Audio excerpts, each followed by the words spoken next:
Basically, he starts blue buff here. I think it's fine because both lanes, like top and bot, are quite volatile. But I would definitely be looking to path top here because I think Darius with Flash and Ghost and Shaco with Ignite beat Fiddlesticks and Quinn in 2v2. I think bot lane might be a little bit more interesting, especially early game. Like your Samira is going to be level 1 and 2, and she isn't that much of a champion at those stages. But Samira Thresh is still good, right? So I'm not saying like you should definitely path top here. I would probably path top, but if he is going to path bot, I just don't know why he does this clear, where he just misses wolves. So the only reason you would miss wolves here is why. Can you guys think of like a reason? Because I would sometimes miss wolves and sometimes do.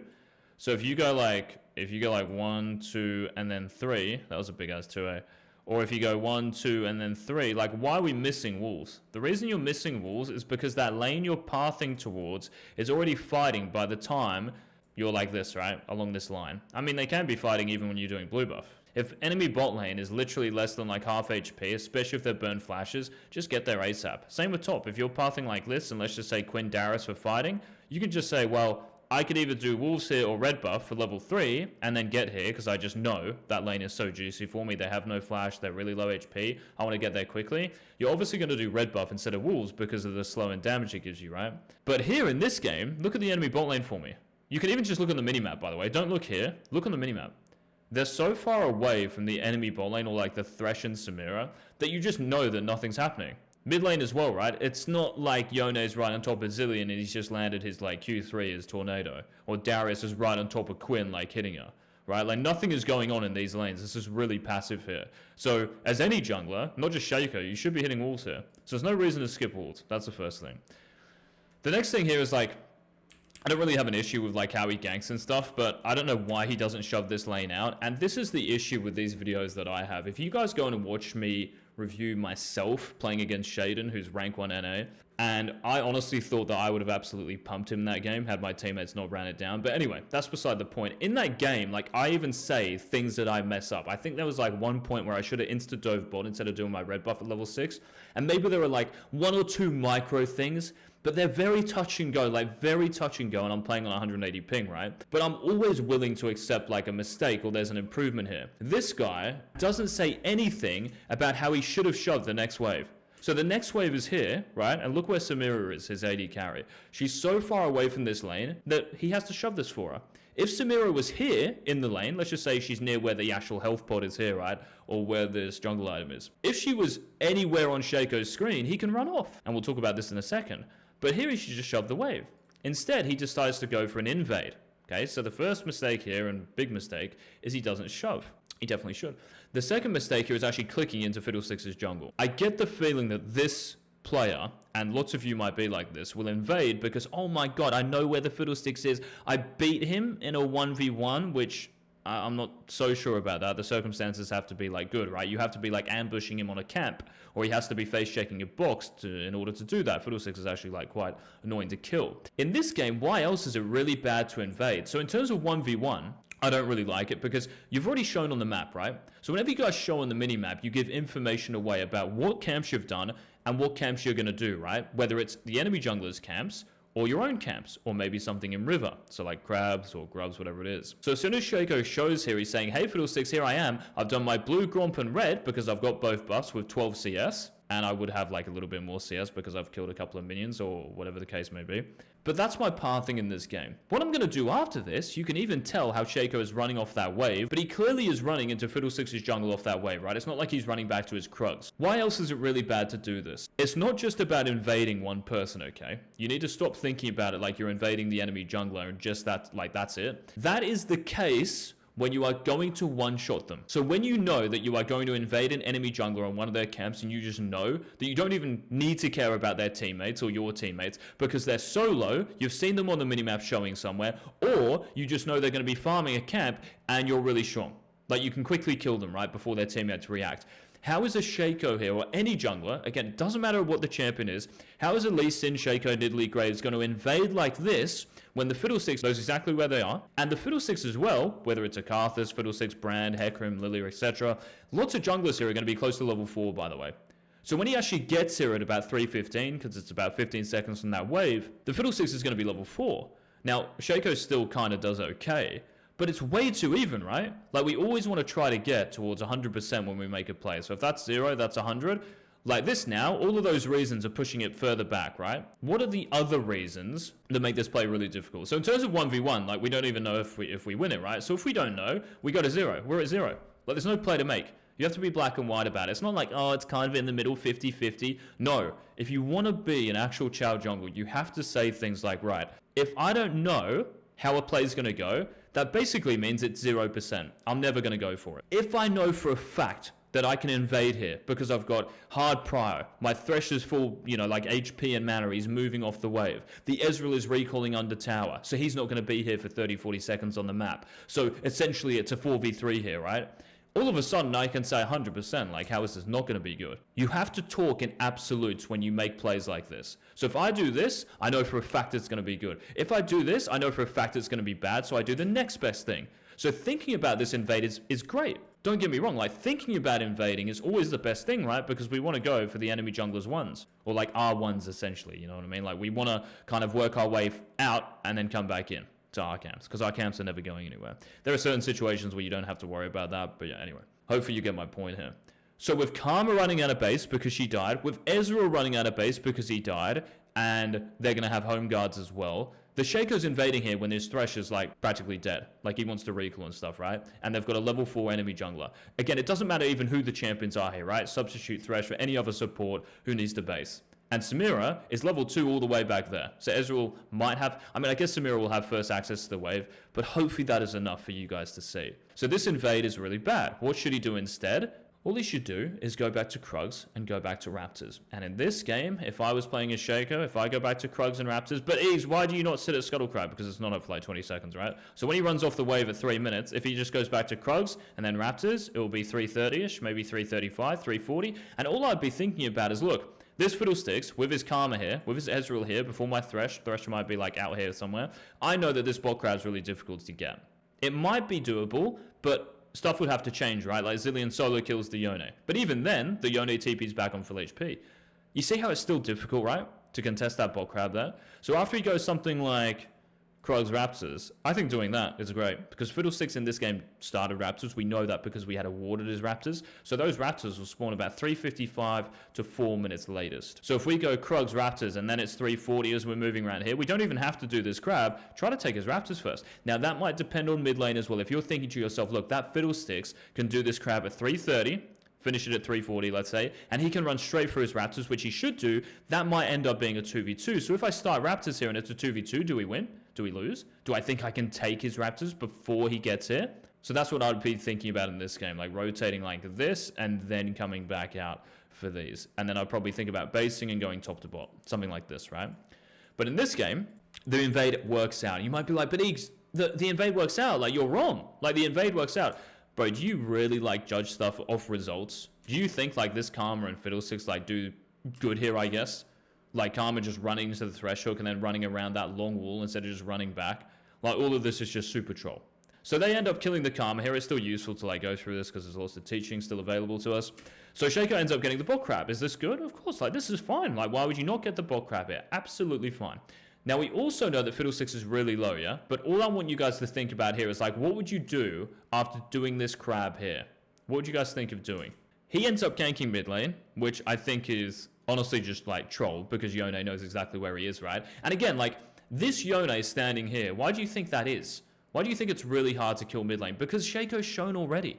The Shaco showed ganking bot lane, right? He killed the Ezreal and didn't shove the bot wave, but he showed on the minimap. So now everyone else in the game knows exactly where he is, and we can tell just based on where the enemy mid laner is standing. If Yone is still in the middle of the lane, or where Shaco is right now, for instance, laning against Zilean, like, he's just drunk and he's win trading. But this guy's actually thinking, wow, Shaco's bot side, let me hold the top side of mid.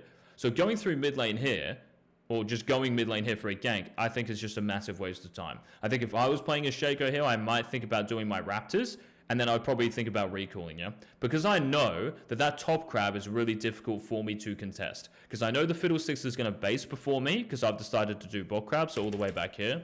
If I've decided to do bot crab here after this little fight, yeah, and the Fiddlesticks is going to base, like there he is, no flash. So if I think Fiddlesticks is going to base here and I do bot crab, I think I can probably just do my Raptors and then recall for Gromp. The other option is that you run into Fiddlesticks' topside, but with Darius and Zillion, like Darius I think is losing that matchup against Quinn. He doesn't have Prio as well, right? So I've got a losing top and a losing mid lane. That's just how I see this minimap. So my first thought here is that Fiddlesticks with no flash, and I am, you know, a Shaco early game with red buff still. If I can invade him anyway, it would be his top side, right? So his Raptors and Krugs here. So Fiddlesticks' top side here. That's my first thought. So can I actually get there in time? Can we actually start a fight and win a fight therefore? So I'm not just thinking, well, I could run at Fiddlesticks here. Because if it's a full HP Fiddlesticks, it's still very hard to get through his HP by, yeah? In terms of 1v1. So when I damage him for 5 seconds and now he's half HP, the Yone reacts. The Quinn comes down. How does that look for me? I don't like it, especially when I have Zillion mid, right? I much prefer Yone in terms of like a skirmish, okay? The only reason you would do that, guys, like I said before, is because you don't care. Like, you kill the enemy jungler before anyone can react. So if I know that that Fiddlesticks, let's change the champion to maybe to someone who might lose HP. I'm trying to think of a champion. I don't know, you might be playing like Lee Sin or something. Maybe Lee Sin would be full HP as well. But let's just say you have a really big lead, yeah? Let's just say you have like Dirk and 2 longswords running out of base here. You could honestly probably say, like, look, I don't care who that jungler is. I'm just going to run at them because I know I just, like, hard win because of the item diff. But here, the Shaco just has, like, 1 or 2 kills or 1 kill, 1 assist. And he might have Dirk Longsword. I don't think it's that substantial, man, to run into a Fiddlesticks, who's still a high level, by the way. Even after this crab, Shaco will be level 3 still. To kill him, yeah? Like, I just don't see it as conclusive. So if I'm really struggling to see that, it's 0% for me. I'm never making it. It's not like, oh, yeah, let's just do it anyway. It's never. You either do it or you don't. It's not in between. And you have to be decisive, right, with that stuff. So the information you have, and then you make a decisive reaction to it. Yes or no. And you got to answer it quickly. So what I would do here, if I was Shaco, I would probably just do this crab. And then I might even think about doing Raptors or basing and just running to top crab or just running to my Gromp. What I'm actually really thinking about, and this might sound weird to you, but remember, my bot lane is winning here, yeah? Because we just, like, killed their bot lane. I mean, I'm pretty sure they're doing well. So if I really was to start like a fight anywhere, it would be in this area of the minimap, yeah? So what I would be thinking is maybe doing crab into Raptors, and then I would base, and then I'd go Gromp Wolves, and then think about that. That's what I'm thinking about, Fiddlesticks' bot side here. If that doesn't make sense, obviously please leave a comment or whatever. And obviously, guys, if you enjoy these videos, please let me know as well. Comment, like if I do put it on YouTube, but yeah, anyway. So he ends up ganking mid, which is just bad based on Yone's positioning, right? So he ends up doing like this crab, and then he runs towards mid lane, and Yone's like, you know, running off towards the top side of the minimap. The other reason why I really hate this is simply because you are doing the top crab here after showing on the minimap again. So it's not like you're doing it in fog. And it would be really difficult for anyone to know you're actually doing the top crab, right? Because, oh, Shaco might do his Raptors and Krugs. They should all know that Shaco's Raptors and Krugs are up here. So Shaco, oh, after that bot crab, he's just going to do his Raptors and Krugs. It's whatever. So him showing on the minimap now just kind of relieves pressure. He can't really make any sort of play on Fiddlesticks after this as well, right? And you can see how Fiddlesticks' Raptors are spawning very soon. So this is the play I would like him to make. Like, he should be about here now after. So what his map should look like, in my opinion. These are gone, and now he's running up like this to contest these.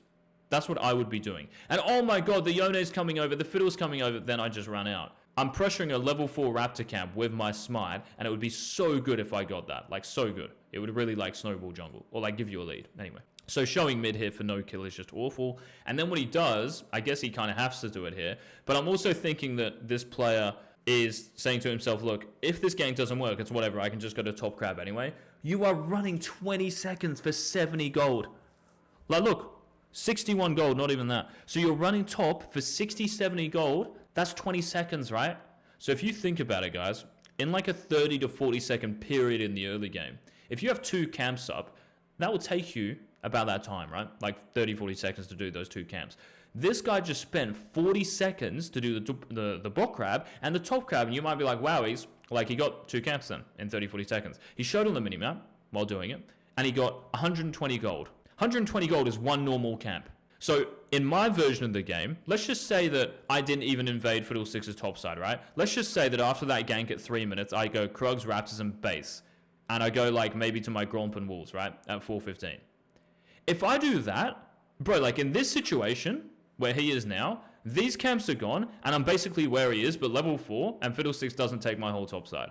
That's why, like, that was a tempo miss. So this guy missed a massive tempo bit there. And to be fair, like, that's difficult to see for people. So I have no issue with him missing that, but it's Challenger. That is what a Challenger jungler is going to do. So for him to put this in the title, it's very misleading, right? Let's continue. So after the top crab, he decides to recall, right? Now, the annoying thing about this base is that his top camps are up, right? Or like Gromp is up. So his level 4 Gromp is spawning, yeah? Or has spawned. And his walls are sitting there still. So now if the Shaco makes any play bot side of the minimap, what's bad about this from a jungling point of view? Why is it bad to show bot side of the minimap here? Because the Shaco in this game, I'm guessing he has, how much CS would he have? So he got bot crab, top crab, and he had 12. So he's got like 20 CS, let's say, yeah? Because he did blue, Gromp, red, bot crab, top crab. So he's got 20 CS, right? And he probably got like a bit of CS from like bot lane. But yeah, let's just call it, as far as jungle camps go, 20 CS. So as Fiddlesticks here, because the Shaco showed mid with 16 CS, ganking Yone, he did the bot crab, 16 CS, he ganked mid lane. And when this Shaco shows bot here, the Fiddlesticks should know, wow, he's showing bot here? So that means that he did top crab and then recalled. Wow, he doesn't have like 28 or 32. So Fiddlesticks, what Fiddlesticks can do here is invade his top side. And this is what leads to Fiddlesticks. He's already 2 levels up. Okay, like Shaco's really close to level 4 here, but this is what leads to it though. This actually snowballs Fiddlesticks to have a level advantage. And you might think, yeah, but he ends up winning this game. And I'm like, bro, the Fiddlesticks is literally level 6 against Shaco's level 4. And the only reason they lose this game is because Fiddlesticks throws the game. So if you guys ask me, like, or anyone, like, how do you get back into a game? You have to write them a Christmas card, bro. You have to, like, hope that the enemy champions who are fed run it down and throw the game for you. And yes, you can play smart and you can play perfect from behind, but you can still lose because you're behind in gold, right? So Fiddlesticks in this game decides to make some quite interesting plays, just like the Shaco here, that end up throwing the game and giving gold back to the blue team. Whereas like a challenger Fiddlesticks is just going to GG the game even from this position. Like if I'm coaching Fiddle here, I'm like, wow, you're just going to like 1v9 the game. Like just go take his top side. Like what's he going to do? Do dragon? Like who cares? Because now is Shaco, because you're so far behind jungle, you have to rely on everyone else to like win this game for you here. So that's what I saw in this game. And again, you might think like I'm toxic for making this video. Bro, all I care about is like you guys watching this, yeah?